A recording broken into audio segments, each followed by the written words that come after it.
Praise the Lord. நம்முடைய தேவனாகிய கர்த்தருக்கு மகிமை உண்டாகட்டும். இந்த ஆசீர்வாதமான காலை நேரத்துக்காக கர்த்தரை அதிகமாக ஸ்தோத்திரிக்கிறேன். இந்த காலை நேரத்தில் கர்த்தருடைய வார்த்தையை கேட்கும்படியாய் வந்திருக்கிற உங்கள் அனைவரையும் இயேசு கிறிஸ்துவின் நாமத்தில் வாழ்த்துகிறேன்.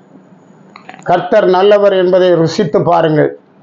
அவர் மேல் நம்பிக்கையாக இருக்கிற மனுஷன் பாக்கியவான் என்று சொல்லப்பட்டிருக்கிறது. நீங்கள் பாக்கியவான்களாக இருக்கிறீர்கள். நீங்கள் கர்த்தரை ருசிக்கிறவர்கள், கர்த்தரை அறிந்திருக்கிறீர்கள். கர்த்தர் உங்களை வழிநடத்துவாராக.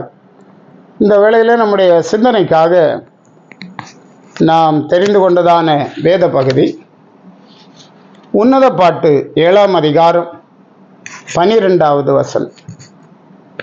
அதிகாலையிலே திராட்சை தோட்டங்களுக்கு போவோம், திராட்சை கொடி துளிர்த்து அதன் பூ மலர்ந்ததோ என்றும் மாதளஞ்செடிகள் பூ பூத்ததோ என்றும் பார்ப்போம்.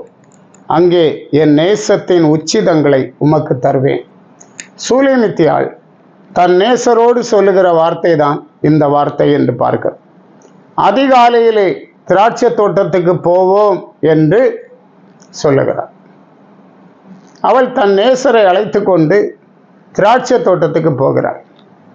திராட்சை தோட்டத்திலே 2 காரியங்களை பார்க்க போகிறார்கள். ஒன்று, திராட்சை கொடி துளிர்த்து அதன் பூ மலர்ந்ததோ என்று பார்க்க போகிறார்கள். 2வது, மாதளஞ்செடிகள் பூ பூத்ததோ என்றும் பார்க்க போகிறார்கள். திராட்சை தோட்டம் என்று சொல்லும்போது தேவ சபை குறிக்கிறது. தேவ சபை பூவும் பிஞ்சுமாய் இருக்கிறது என்று பார்க்கிறோம்.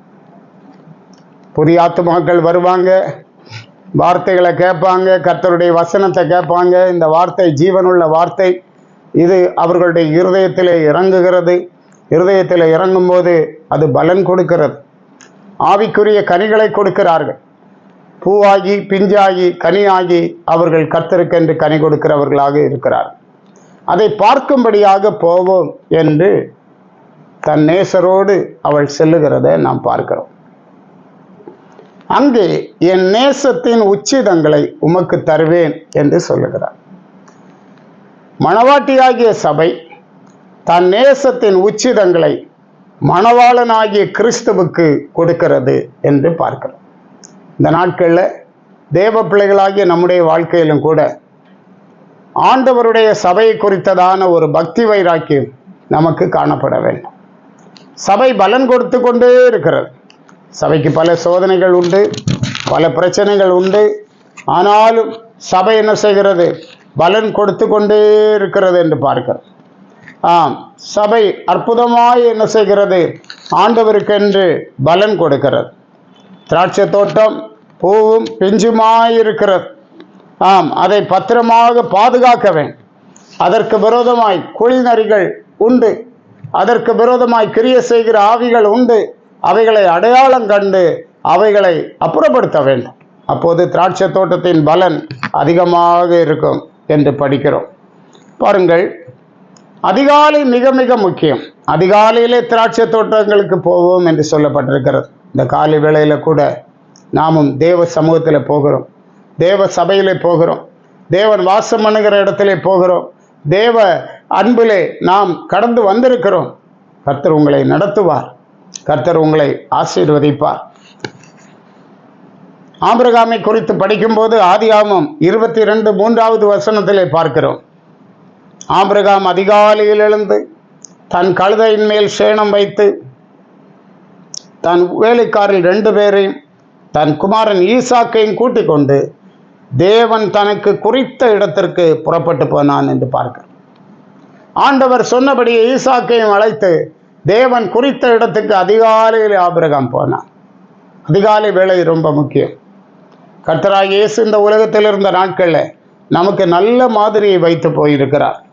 மார்க்கு 1 அதிகாரம் 33வது வசனத்திலே அவர் அதிகாலையில் இருட்டோடு எழுந்து புறப்பட்டு வனாந்தரமான ஓரிடத்திற்கு போய் அங்கே ஜெபம் பண்ணினார்.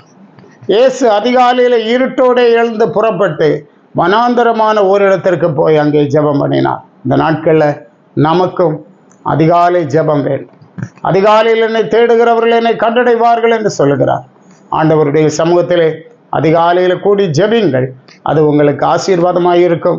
உங்கள் குடும்பத்துக்கு அது நன்மையாக இருக்கும். கர்த்தர் உங்களோடு இருந்து உங்களை கனப்படுத்துவார். ஆண்டவர் உங்களை ஆசீர்வதிப்பாராக. ஜெபிப்போம். ஒருவராய் பெரிய அதிசயங்களை செய்கிற பரிசுத்த பிதாவே, உம்மை நாங்கள் துதிக்கிறோம், ஸ்தோத்திரிக்கிறோம்.